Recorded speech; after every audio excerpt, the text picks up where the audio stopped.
matchup, folks. One of these two will be done in the top 6 in just 10 to 15 minutes of gameplay.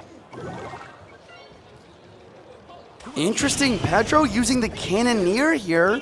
Cannoneer and Gobgang immediately makes me think he's using Mortar, and Lucas with Skellies and Gobgang makes me think he's using Bait. I don't know exactly about this matchup, but I want to say Lucas has a slight advantage because of the Cannoneer. It's very difficult to defend all these Bait cards with the Cannoneer, but also you only have one spell, you only have arrows. And Cannon Cart doesn't get that last shot on its side. Lucas has to be a little careful, as we saw some funkiness yesterday. Does break down out of range, and a Princess connects on the right-hand side for 2. So we have the Evo Bats, Evo Mortar version of the deck. Goblin Barrel coming in yet again. No arrows in cycle. Gang does clean up very well, though. And Lucas has a bit of a minuscule counter push to deal with. A Gang to support yet again. Despite being known as a fairly good Mortar player, we didn't see any Mortar out of PEDRO during his CRL monthly finals runs this year. Curious to see what he does in this spot.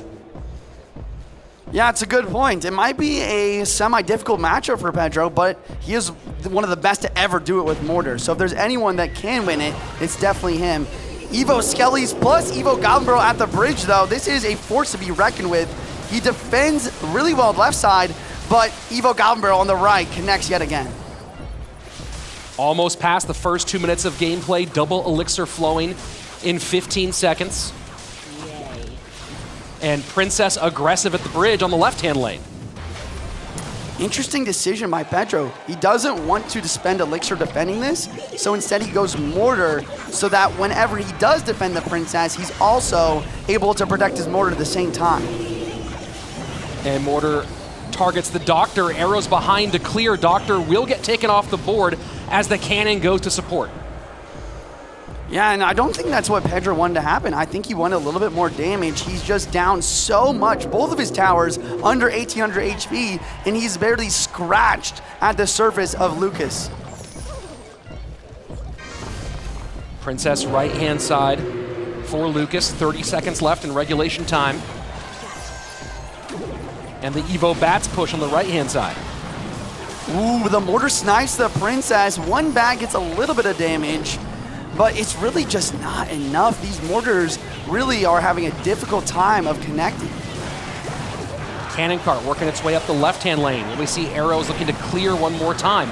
Barrel goes to the right, Arrows do clear. Ice Spirit plus Evo Skelly's left-hand lane. Bomber trying to stop it, but not enough to break through here. Yeah, those Evo Skellies are so important to take note of. If your Arrows is not in cycle and those Skellies start making their way towards your tower, it can get very dicey very quick when you're using Cannoneer. Keep in mind, folks, it's one spell versus no spell. Yes, they both can get on tower, and yes, Goblin Barrel's a spell. Stop telling me that. But it's not. You know it's not. Yeah, I agree. That's got to be one of my biggest pet peeves. We're talking no direct damage spells here, but because of that, Lucas actually has even more spam, which is a huge advantage versus the Cannoneer yet again. Should see an ability. Yep, there it goes. Miner goes to the back of the tower. PEDRO has a lot of ground to make up. He really needs to hope for either a Cannon Cart breakthrough or a Mortar connection, because at the moment, Miner chip plus Arrows is not going to get it done. Bats dropping down on defense. Here's the Evo Skelly split push to try to apply pressure. Goblin Barrel yet again as well. Arrows left-hand side. Boy. That's not the right decision. Boy. Goblin Barrel connects. Oh my. Evo Skellies are swarming. Lucas taking game number 1.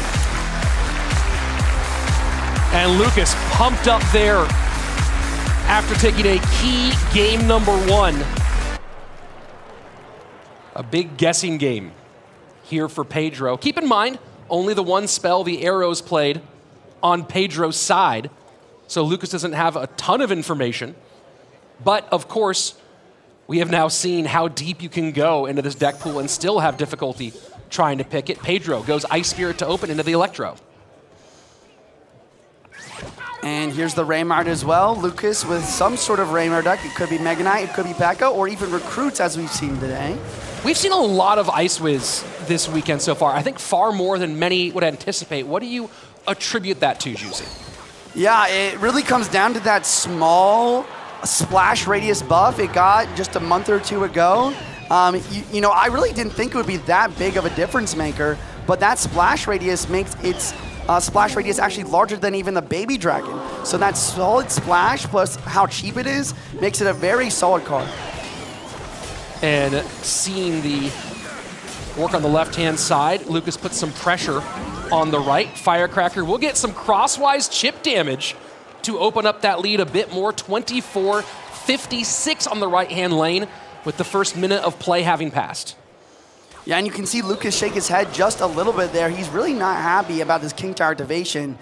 Usually you use Firecracker in decks where a King Tower activation might not matter too much, but when you're playing with a Mega Knight in a Ram Rider beatdown-esque push, you need to break through, and that King Tower makes it just a little bit more difficult. Inferno Dragon coming up against the Monk, and the Monk can get reflection here, but it's not worth much as that Inferno Dragon will not be affected, so he opts to hold. That's twice now. 2 Monks played, no ability used yet. Yeah, that's a nice call out. I saw the Monk, I was like, wow, this is gonna be solid for the Firecracker deflection, for dealing with the Mega Knight. But then of course, Lucas always prepared in these matchups with an Inferno Dragon, and it just seems a little bit difficult for Lucas to break through. He is up in the damage for now though. And this time he will activate the ability to take that Evo Firecracker off the board and get the sizzle going the opposite direction. Inferno plus Lightning. And you see Pedro just getting ready with those guards for the push. Fisherman's down. It will not get distracted by the Electro Spirit. I like what you're saying here. I thought it was going to connect too, but the Ice Wizard, once again, showing its prowess, slowing it down, making it work. And for a moment, you really thought that that was Lucas trying to get against the Fisherman high. Of course, quite famously back in the CRL teams days, it was Lucas caught trying to use a Fisherman to pull a Hog Rider against the God RF. Goblins at the bridge made the connection happen. He was trying to repeat that in his favor. Ram Rider will connect. Evo Mega Knight's going to work. Firecracker coming in, trying to get the connection, does not quite touch either way. Dual lane damage for Lucas as we go into sudden death. And PEDRO is finally trying to make an offensive attack work. Evo, Roll Giant at the bridge with the Monk tanking. That's one shot. Do we see two? Yes, we see two. Wait, the Fisherman's pulling as well? Oh boy. Oh my gosh, so much damage. That is insane. It gets one more. 469. Ram Rider does connect. And oh my word, we have a fight on our hands, Juice. Ice Wizard is counter pushing. I mean, Lucas, if he's gonna win this, he needs to get one good push going, but he reveals the Fireball. One more Fireball log and this game's over. And now can this Ram Rider get through in time? The Fireball's there. GG, well played. Game number 3 on its way. Oh my gosh, Rich. Every single game today is going down to the wire, it feels like. I love these 1-in-1 best of 3s. This is the kind of place where you think of Lucas going cycle, given the spells he has available.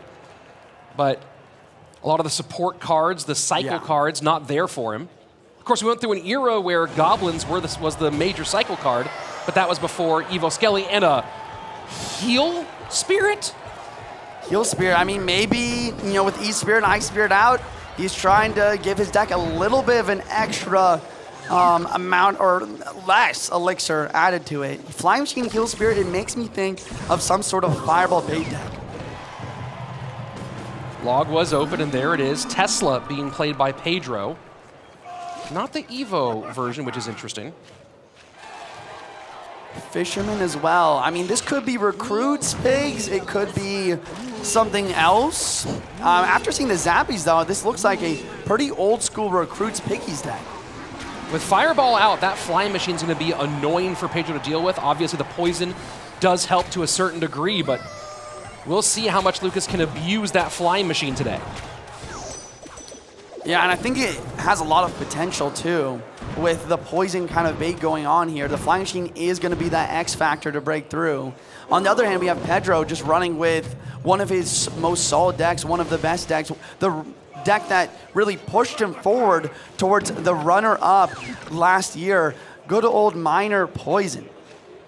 And the Tesla will be key in some of these defenses.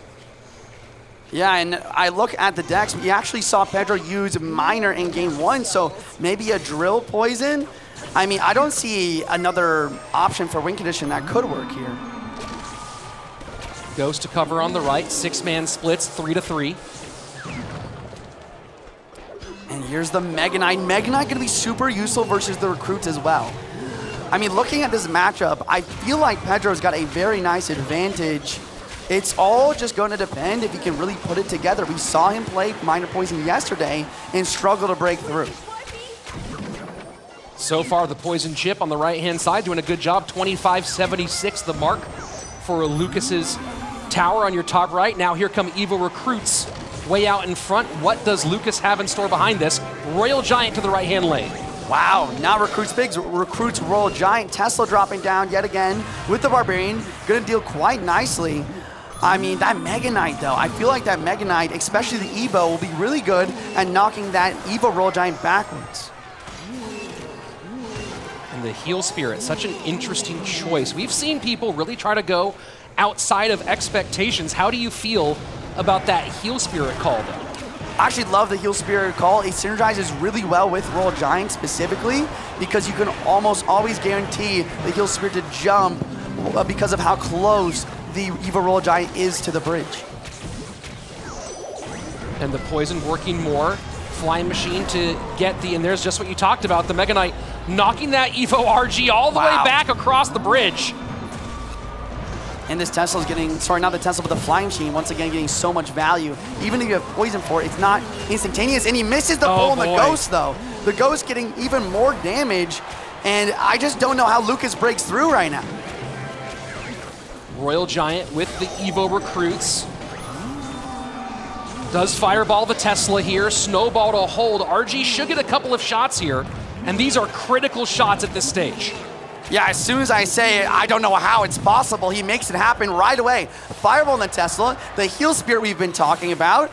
Heal Spirit might end up winning him this match.